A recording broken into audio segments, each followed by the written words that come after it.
C'est la machine à gagner de Hyundai. Revoici le Tucson 4e du nom, nouvelle évolution. Plus de 7 millions d'unités, ce n'est pas rien, se sont écoulées depuis le lancement de sa première génération. C'était en 2004. Et pour rester à l'avant-garde, eh bien, ce Tucson change à nouveau tout ce qu'il faut là où il faut. Et comme souvent, d'abord visuellement. Taillé, ciselé, le profil du nouveau Tucson profite des dernières technologies numériques en matière de dessin. Des algorithmes ont permis de redessiner la calandre, toujours unique en son genre, avec ses feux LED dissimulés derrière des motifs géométriques assombris. Vous en conviendrez, ça ressemble à un bijou, à une parure, mais c'est de la haute technologie puisque ces feux Matrix LED peuvent ajuster le faisceau lumineux pour éviter d'éblouir les usagers circulant en sens inverse. C'est ce qu'on appelle l'Intelligent Front Light System et pour l'avoir essayé de nuit, eh bien, je peux vous dire que ça fonctionne drôlement bien.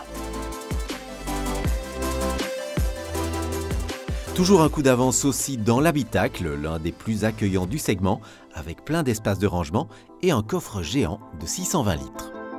Le poste de conduite, lui, est complètement repensé. Il s'offre des matériaux de belle facture et un mobilier désormais surmonté de ce double écran panoramique incurvé.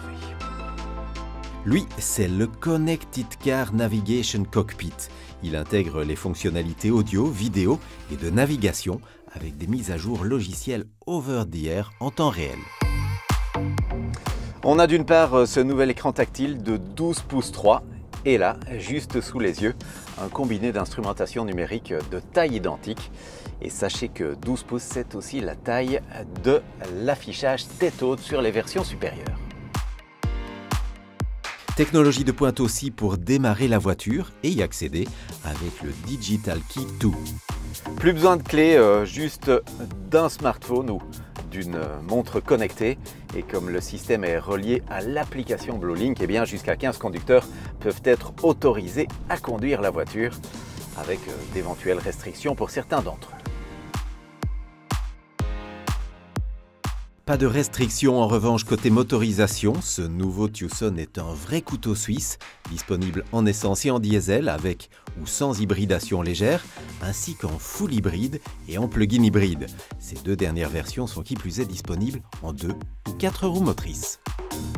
Et doté d'une transmission intégrale, eh bien ce Tucson revendique des vraies capacités de crapahuteur grâce aux différents modes terrain pour évoluer dans le sable, la boue ou encore la neige. Les clients du nouveau Tucson auront même le choix des suspensions avec des amortisseurs adaptatifs ou plus conventionnels. On l'a dit, un vrai couteau suisse.